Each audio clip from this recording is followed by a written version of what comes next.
Jemaat yang saya kasih, kita bertemu dalam ibadah online.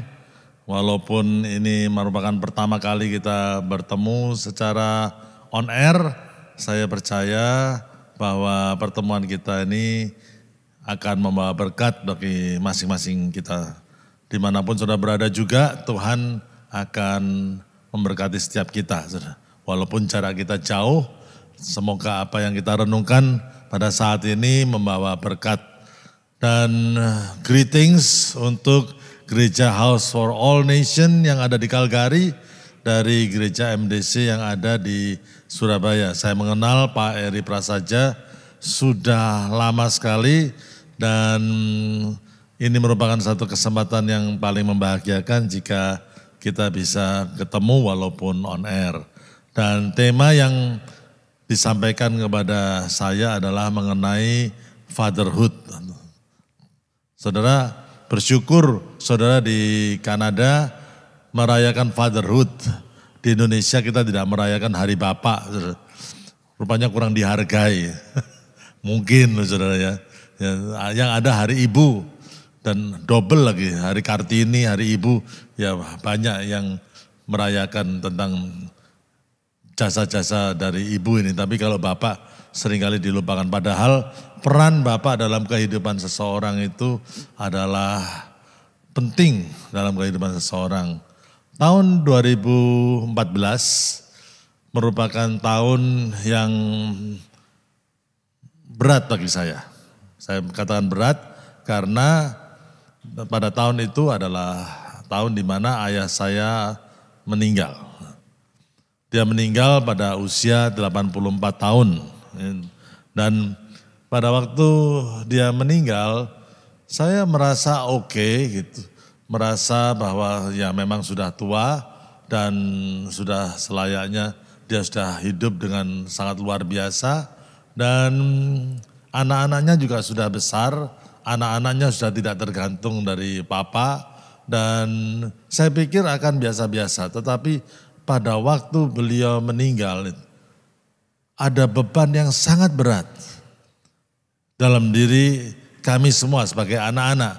Saya sharing dengan kakak saya, kami 3 bersaudara, dan saya sharing kepada kakak saya dan adik saya, dan ternyata seakan-akan beban fatherhood itu yang tadinya dipikul oleh ayah saya, kemudian dilanjutkan oleh anak-anaknya tentunya. Kakak saya dan adik saya. Dan pada waktu itu sepertinya itu beban fatherhood itu jatuh ke pundak kami. Rasanya juga tidak mudah untuk menjadi seorang ayah yang bisa diandalkan. Jadi kami berbincang-bincang tentang ayah kami dan tentang papa. Dan kami mengingat apa yang telah dilakukan dalam kehidupan kami masing-masing. Dan saudara, kami bersyukur, akhirnya kami mengakhiri dengan rasa syukur kepada Tuhan, karena Tuhan telah memberikan kepada kami semua, kami sekeluarga, seorang ayah yang walaupun tidak sempurna, tapi telah membawa berkat yang besar dalam kehidupan anak-anaknya, istri dan anak-anaknya, semuanya, kami semuanya. Bahkan sampai ke cucu-cucu, dia adalah seorang ayah yang suami yang disayangi oleh keluarga. Dan sebelum beliau meninggal, dia mengatakan, if Jesus is in you, everything will be alright. Kalau Yesus ada di dalam kamu, semuanya akan jadi oke, akan jadi beres. Dan setelah itu dia masuk dalam koma dan dia pulang ke rumah Bapa. Satu kata-kata yang membekas dalam kehidupan kami masing-masing. Saudara, saya merasa bahwa saya kehilangan banyak dari sepeninggal beliau. Saudara. Dan dari situlah mulai melihat kembali peran seorang bapak yang tidaklah ringan. Pada waktu kita merenungkan seperti ini, kalau ada di antara saudara, para bapak-bapak, biarlah diapresiasi. Kalian adalah bapak-bapak yang luar biasa. Mungkin jarang diapresiasi, tetapi kehadiran saudara di dunia ini akan membawa dampak yang besar dalam kehidupan keluarga demi keluarga, pribadi demi pribadi. Dan itu yang saya akan sharingkan. Saudara, ya, dan saya berdoa supaya renungan pada saat ini membawa berkat yang besar bagi setiap kita. Nah, kalau kita ngomong tentang fatherhood, saudara, ada 5 hal yang saya sudah siapkan dalam renungan pada saat ini. Yang pertama, seorang father itu seperti seorang penyedia, seorang provider. Itu yang tugas utama dari seorang bapak. Dia dipanggil untuk menjadi seorang provider, menyediakan sandang pangan bagi keluarganya, menyediakan kebutuhan keluarganya. Dan sehingga seluruh keluarganya tidak perlu khawatir hidup dalam kekhawatiran. Kalau kita lihat dari Allah sendiri sebagai Bapa, di dalam Matius pasal yang ke-6 ayat yang ke-26 dikatakan, dia pandanglah burung-burung di langit dan tidak menabur dan tidak menuai dan tidak mengumpulkan bekal dalam lumbung, namun diberi makan oleh Bapamu yang di surga. Saudara, kita lihat bahwa Bapa yang di surga itu mewujudkan dirinya sebagai seorang Bapa yang menyediakan semuanya, saudara. Sebagai contoh yang perlu kita teladani, saudara. Ya, saya tidak ingin keluarga saya itu khawatir tentang apa yang bisa dimakan. Saya akan bekerja keras untuk mencukupi kebutuhan keluarga di mana saya menjadi ayahnya. Saudara, kadang-kadang dalam konseling, saudara, ada memang yang istri punya penghasilan lebih banyak daripada suami, ada, saudara. Tetapi panggilan seorang ayah itu dia adalah seorang yang harus bekerja keras untuk menyediakan kebutuhan dari keluarganya. Dan baru dia menjadi seorang ayah yang bisa dihormati. Kalau dia menjadi seorang ayah yang malas-malas, dia tidak akan bisa menjadi seorang ayah yang bisa dihormati. Sekecil apapun, ada seorang pria yang mengatakan begini, Pak Andreas, saya pernah sakit, dan saya ada cacat di dalam tubuh saya sehingga saya tidak bisa berfungsi secara normal. Sehingga saya tidak bisa bekerja seperti biasanya.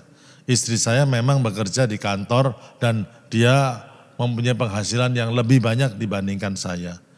Karena keterbatasan fisik saya akhirnya saya tidak bisa bekerja. Tetapi saya akan bekerja semaksimal mungkin. Apapun pekerjaannya. Karena itulah panggilan dari seorang pria. Kalau saya bermalas-malasan di rumah saja, saya merasa bagaimana? Saya merasa tidak sejahtera. Saya mungkin bisa menghasilkan uang yang mungkin lebih sedikit. Tetapi itu pun bagi saya itu menjadikan satu sukacita kalau saya bisa memberikan sesuatu ke dalam keluarga saya. Dan itu yang dikatakan oleh Bapak tersebut. Saya katakan, saya angkat jempol pada waktu saya tidak katakan apa-apa. Saya angkat jempol 2 ini. You are a great man. Saya katakan, kamu adalah orang yang luar biasa. Walaupun dia tahu bahwa mungkin gajinya akan lebih kecil daripada istrinya. Tetapi dia tetap ingin menjadi seorang provider. Mungkin sekecil apapun sumbangsihnya. Tetapi dia memberikan yang terbaik. Tubuhnya sudah mulai cacat karena dia jatuh pada waktu itu. Kakinya sudah mulai cacat. Dan tetapi dia akan fight. Keterbatasan fisiknya tidak membuat dia itu patah semangat.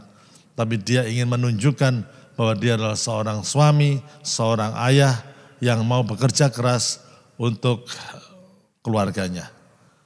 Sebelum saya full time, saudara, saya mengatakan kepada mama saya mau melayani Tuhan secara sepenuh waktu. Saya masih ingat apa yang dikatakan oleh mama saya.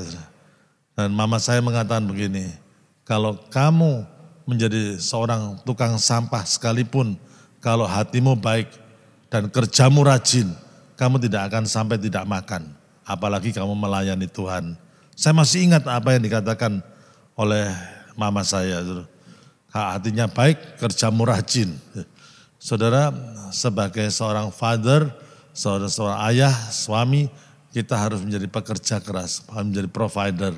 Mungkin kita terbatas, tapi kita mengusahakan semaksimal mungkin. Hati kita baik, hati kita benar, kerja kita rajin, maka apa yang kita sumbangkan kepada keluarga akan menjadi sukacita bersama. Bahkan memuaskan panggilan kita sebagai seorang ayah. Dan keluarga akan menerima berkatnya. Ya, dan itu. Yang kedua, seorang ayah sebagai protector, pelindung. Dan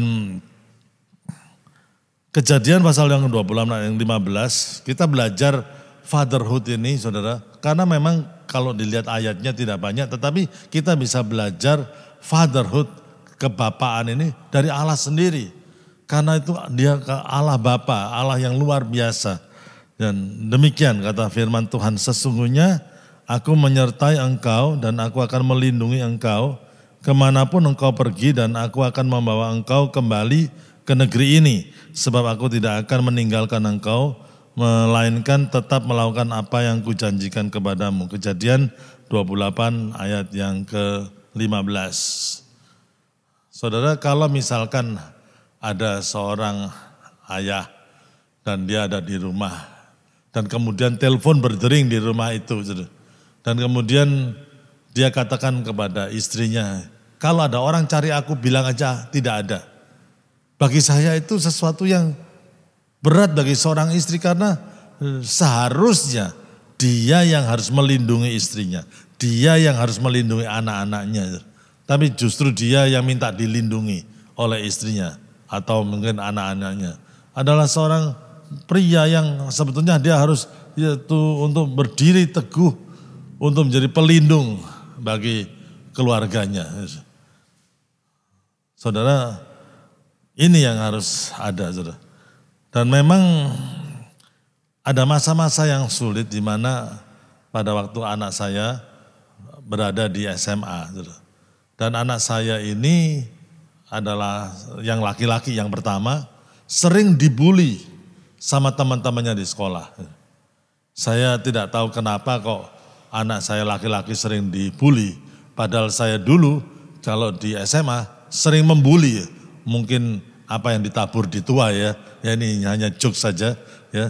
Tetapi pada waktu saya melihat bahwa anak saya ini sering dibully, manhood saya itu langsung naik. Dan apalagi anak saya itu adalah anak yang ya sangat halus perbuatannya, kelakuannya sangat halus sekali dan dia jarang untuk membalas atau bagaimana. Dan rasanya saya yang harus memprotek, saya yang harus melawan semua orang yang melawan dia, saudara. Dan sebagai pelindung. Tetapi saudara, satu kali tidak ada angin, tidak ada hujan, itu anak saya itu dipukul sepatu di kepalanya oleh temannya. Saudara.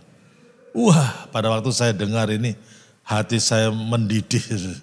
Wah, bagaimana ini kan saya ini seorang protektor, seorang pelindung. Wah, saya tidak akan biarkan ini, saudara. Saya pergi ke sekolahnya, ingin ngomong, walaupun saya ini pendeta gitu, tetapi saya mau melindungi anak saya. Dan pada waktu itu Roh Kudus bicara bahwa melindungi itu bukan dengan cara yang kasar, melindungi bukan dengan cara manusia yang maco, yang bagaimana, yang secara kedagingan. Tidak, saudara. Tapi melatih anak itu untuk bisa menghadapi dan ada pendampingannya. Saudara. Dan akhirnya kita bercakap-cakap dan waktu saya katakan kepada anak saya bagaimana ini kamu telah dilakukan perbuatan yang tidak baik. Apakah papa harus maju atau bagaimana, dan saya ingin menimbulkan sikap gentleman dalam diri anak itu. Dan anak itu surprisingly dia mengatakan bahwa Papa enggak usah maju, saya akan hadapi sendiri, saya bisa selesaikan. Jadi itu bukan dilindungi, kita tonjok anak itu. Ya tidak, bukan berarti begitu. Tetapi kita melindungi supaya anak itu tidak hancur pada waktu dibullying, ya. Tapi dengan apa? Dengan membangkitkan manhood yang ada dalam dirinya sehingga dia bisa menyelesaikan semua pressure yang kena di dia. Sehingga memang dunia ini kejam. Ya, dan pada waktu anak itu dibully dan lain sebagainya itu kita harus mempunyai satu attitude untuk bisa menangkal semua tekanan yang terjadi dalam kehidupan kita. Nah itu yang harus dikembangkan dalam kehidupan anak-anak kita masing-masing. Tidak gampang, tetapi kita harus belajar untuk menumbuhkan itu dalam diri anak-anak kita. Ya, jangan sampai semua tekanan itu membuat dia hancur, kita yang protect. Tetapi pada waktu ada krisis adalah tidak masalah kalau anak itu mengalami krisis sesuai dengan porsi yang dia bisa tanggung. Itu akan memunculkan warrior spirit dalam diri mereka. Ya. Dan kalau overprotective, akhirnya anak itu tidak bisa berperang. Anak itu tidak bisa melawan tekanan-tekanan yang ada di dunia yang jahat ini. Kita protect ya, tapi kita jangan overprotective ya, sehingga anak itu melatih anak itu untuk bisa berdiri tegak di hadapan semua tekanan yang ada di dunia ini. Ya, 2 protector ya. Dan yang ketiga adalah leader. Seorang ayah sebagai leader. Ada ayat yang bagus sekali, ayat Mazmur 23 ayat yang ketiga. Ya. Dia menuntun aku di jalan yang benar oleh karena namanya. Allah Bapa, dialah gembala, dialah leader kita. Dia menuntun kita, dia menunjukkan arah kemana kita harus jalan. Saudara, inilah. Dan sebagai seorang ayah, kita harus sadar bahwa kita bukan hanya cuman protect, tapi kita harus memberikan visi. Kita harus mengajarkan nilai-nilai ke dalam anak kita. Dan ke jalan yang itulah anak-anak kita arahkan. Seperti anak panah di tangan pahlawan. Ya kemanapun kita arahkan, busur kita, kesitulah anak panah itu melaju. Kenapa anak kita bisa salah arah? Mungkin tidak disalahkan anaknya, tetapi mungkin orang tuanya yang ngajar tidak baik. Kita di dalam diri seorang pemimpin, kita harus menata nilai-nilai yang harus ada dalam diri anak-anak kita. Ya. Dan misalkan di dalam keluarga kami, ya, dan ada peraturan tidak tertulis bahwa kalau mau makan instant noodle, ya, mie instan itu cuma seminggu sekali. Tapi anak-anak kecil itu sukanya instant noodle. Dan kadang-kadang mereka merengek, belum seminggu sudah merengek minta instant noodle. Tapi namanya papa harus menegakkan rules. Apa yang telah ditetapkan dan disepakati itu harus dipegang. Supaya apa? Nilai itu akhirnya terbentuk dalam diri anak tersebut.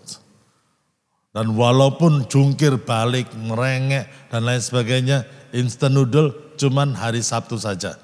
Kalau sebelum itu maka tidak boleh makan instant noodle. Dan anak-anak kadang-kadang bisa mogok makan. Ya, dan pada waktu mogok makan apa yang harus kita lakukan? Biarin saja.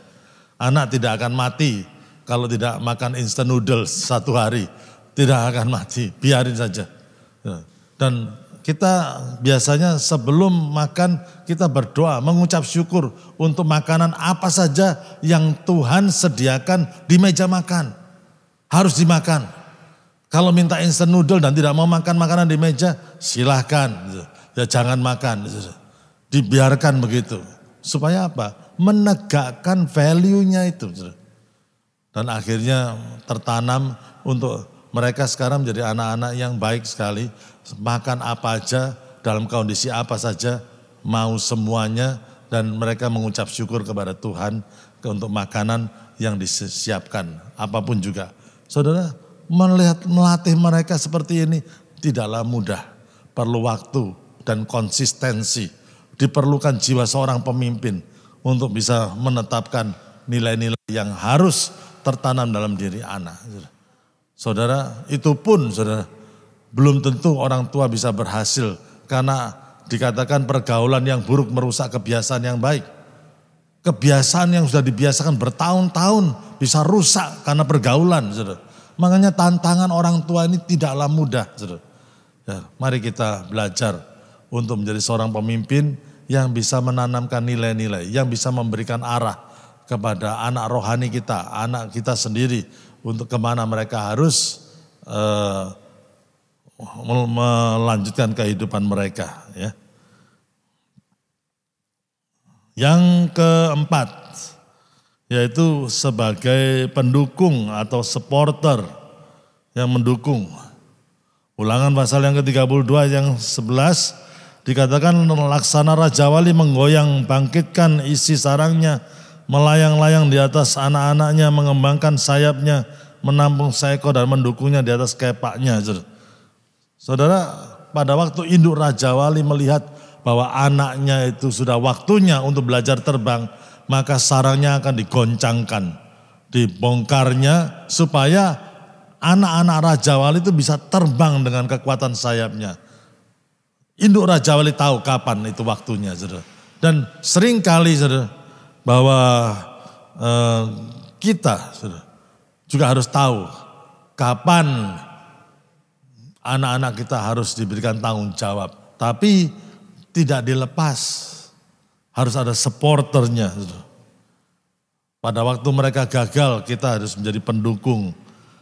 Saya masih ingat, ya kalau anak saya yang kedua, saya punya 2 anak, 1 laki-laki, 1 perempuan.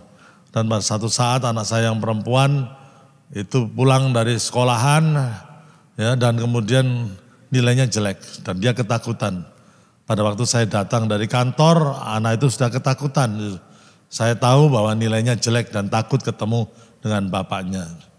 Dan sore hari itu saya panggil dia udah ketakutan dan mau nangis-nangis begitu.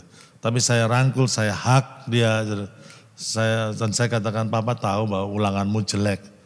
Tapi you are my lovely daughter. Kamu bisa mengulangi lagi, belajar lagi supaya dapat nilai yang lebih baik. I support you. Papa yakin bahwa kamu akan jadi orang yang luar biasa. Tadi itu bukan 1 kali, berkali-kali kita selalu mengatakan bahwa kamu akan jadi orang yang luar biasa. Mungkin bisa jatuh dalam 1 ulangan, tapi akhirnya bangkit kembali. Dan akhirnya luar biasa, dia menyelesaikan juga dalam master degree dalam accounting dengan predikat cum laude. Luar biasa, membanggakan sekali. Ya karena ada support, ada dukungan. Saudara, saya punya anak laki-laki itu mempunyai kelemahan. Kelemahannya motorik halusnya ini lemah. Dia tidak bisa menggunting, prakarya tidak bisa, nali sepatu kesulitan dan lain sebagainya. Motorik harusnya untuk menggerakkan tangannya ini sangat lemah sekali. Otot-ototnya. Itulah sebabnya kita leskan piano supaya lebih kuat di situ. Dan tetapi ada masa-masa yang sulit bagi kami untuk menghadapi semua kelemahan yang terjadi dari anak kami yang pertama. Kita teskan secara psikologis dan hasilnya sangat jelek sekali. Membuat istri saya menangis. Dan disitulah kita merasa bahwa kita perlu mendukung. Kita perlu memperhatikan anak ini secara spesial. Dileskan piano. Singkat cerita saudara, memang dileskan untuk menguatkan otot-otot motoriknya. Saudara. Tapi akhirnya sekarang dia menjadi pianis. Tapi itu tidak terjadi dalam 1 malam, tidak saudara. Waduh kalau disuruh les, bertengkar dulu sama mamanya, papanya datang meluruskan lagi, mendorong dia untuk latihan piano. Dan sampai satu saat saya tanya kepada dia, kamu ini mau jadi apa besok waktu besar? Dan dia katakan, aku mau jadi pianis. Dalam hati saya ketawa. Itu motoriknya sangat lemah. Bagaimana kamu bisa menjadi pianis? Kamu aja kalau disuruh les sama mamamu dan kamu kurang rajin. Bagaimana kamu bisa menjadi pianis? Tapi saya nggak ketawa, tapi papa akan support, papa akan dukung. Dan akhirnya pada hari itu saya masih ingat itu kira-kira akhir SMP, ya, akhir dari junior high school. Dan memang agak terlambat, tetapi dia mulai main dengan sungguh-sungguh. Dan setelah selesai SMA, dia mau audition. Dan audisinya di mana? Di Singapura, di NUS, di NAFA University untuk mendapatkan scholarship. Saya yang menemani, I support him 100%. Tapi karena memang dia masih kurang kuat tangannya, akhirnya dia gagal. Audition di NUS gagal. Audition di NAFA University gagal. Dia menangis, saya pun juga berat rasanya itu. Ya, saya tanya, kamu mau apa lagi, mau sekolah apa? Aku mau jadi pianis. Loh, artinya kamu enggak akan kuliah. Bagaimana? Kamu nganggur. Dan dia katakan, aku tidak mau nganggur, aku mau mempersiapkan diri untuk menjadi seorang pianis. Satu keputusan yang sulit bagi kami. Rencana saya kalau tidak lulus di audisi piano, biar dia masuk komputer atau masuk yang lain lah, major yang lain. Tapi dia ingin jadi pianis. Bagaimana? Saya berdoa dengan istri dan kemudian kita support anak ini. Dan pada waktu saya katakan nganggur 1 tahun itu dia main piano setiap hari 6 sampai 8 jam. 6 sampai 8. The whole year dia main itu. Dan saudara, di mana orang tuanya? Orang tuanya menjadi supporter. Dia membangkitkan semangatnya untuk kerja keras, mengejar ketinggalan karena motoriknya lemah. Saudara. Dan pada waktu kalau sudah dia main 8 jam, dia bangun jam 5 pagi, dia main piano. Saya duduk di sebelahnya. Itu support. Ya kadang-kadang dengan mata yang masih ngantuk, dengan lagu yang saya bosen dengan lagunya, diulang-ulang terus. Tapi saya support, saya kasih dukungan, kita berdoa sebelum latihan dan lain sebagainya. Terus selama 1 tahun, dia tiap hari melakukan hal seperti itu. Juga selama setahun juga saya duduk di sebelahnya, memberikan dukungan. Akibatnya setelah itu, singkat cerita, dia diterima di Portland State University. Piano klasik. Dan dia menyelesaikan S1-nya dengan summa cum laude. Satu prestasi yang luar biasa. Kita harus jadi supporter. Dan di mana dia sekarang, dia menyelesaikan S3-nya di University of Miami. Dan tahun ini merupakan tahun terakhir bagi anak kami yang pertama. Yang bernama Kevin. Saudara, menjadi supporter, bukan hanya dengan kata-kata, tapi dengan energi yang Tuhan berikan sebagai seorang ayah kita mensupport. Tidak ada orang jadi hebat kalau tidak ada orang yang memberikan support. Support itu penting, ya, dukungan itu penting. Dan yang terakhir, perenungan sebagai fatherhood ini sebagai sahabat. Sahabat, saya punya filosofi. Kalau anak masih kecil harus didisiplinkan dan kita harus cukup keras memberikan disiplin kepada anak. Supaya anak itu tidak macam-macam. Tapi semakin anak itu bertambah dewasa, kita harus menjadikan diri kita sebagai sahabat mereka. Bisa berkomunikasi sebagai seorang sahabat. Yohanes 15 ayat 14 dikatakan, Yesus mengatakan kamu adalah sahabatku. Jikalau kamu berbuat apa yang kuperintahkan kepadamu. Jadi Tuhan juga menganggap kita sebagai sahabat. Sahabat Tuhan. Bukan hanya anak-anak kecil, tapi kita bertumbuh dan biarlah persahabatan kita dengan Tuhan menjadi seperti persahabatan Allah dengan Abraham. Begitu intim, begitu luar biasa. Saudara menjadi sahabat. Bisa curhat. Ya, mencurahkan hati masing-masing itu kepada anak-anak kita. Saudara, pada waktu Kevin, anak saya yang laki mau masuki S2 untuk piano klasik, dan Apa yang terjadi? Dia kena eksema, penyakit kulit eksema. Seluruh tubuhnya penuh dengan luka. Saya merasa sedih sekali melihat. Saya terbang dari Indonesia melihat keadaan anak saya. Dan sangat mengerikan, penuh dengan borok. Saya pikir ini Ayub kena eksema juga ini. Dan betul-betul parah sekali. Dari kepala sampai ke kaki. Dan dia menderita, sangat menderita.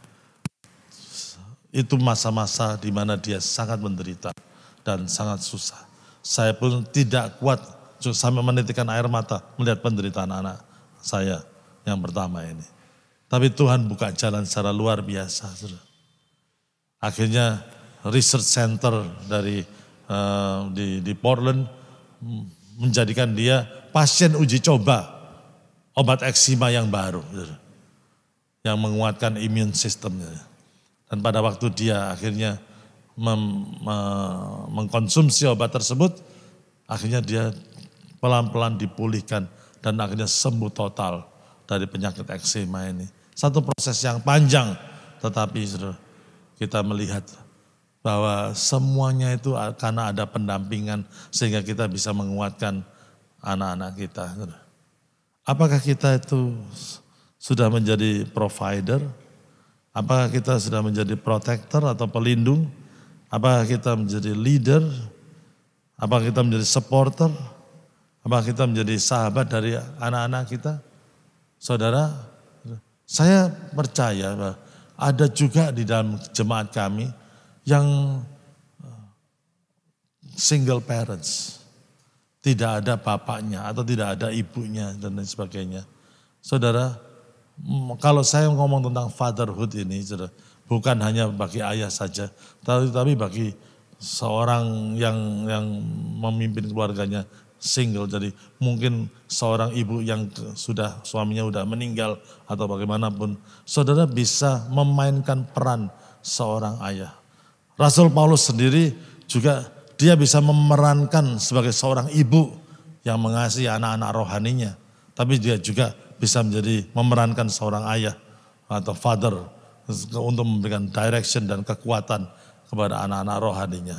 Saudara, biarlah renungan kita yang singkat ini membawakan kekuatan bagi kita. Saudara. Be a father. Jadi jadilah seorang bapak. Kita hargai bapak-bapak yang ada di gereja House for All Nation ini. Biarlah firman Tuhan itu menguatkan kita semua dan membuat kita menghargai bapak-bapak. Tidak gampang menjadi bapak yang baik. Kita hargai juga sebagai Bapak Eri Prasaja sebagai bapak rohani dari gereja tersebut. Tidak gampang menjadi gembala atau menjadi bapak rohani bagi sidang jemaat Tuhan. Tidak gampang, perlu dihargai. Kita support bersama-sama. Dan biarlah gereja Church House of All for All Nation ini diberkati oleh Tuhan dan semakin berkembang. Dan biarlah Tuhan menemukan ada banyak bapak-bapak yang luar biasa. Rasul Paulus mengatakan banyak guru yang bisa ngajar pinter-pinter. Banyak, tapi few fathers. Yang menjadi bapak yang sungguh-sungguh itu jarang. Ayo kita bisa satu menghargai para bapak, yang kedua menjadikan diri kita seorang bapak yang baik, yang bijaksana, yang dikenan oleh Tuhan, yang bisa memberikan pengayoman, dan biarlah nama Tuhan dipermuliakan. Tuhan Yesus memberkati.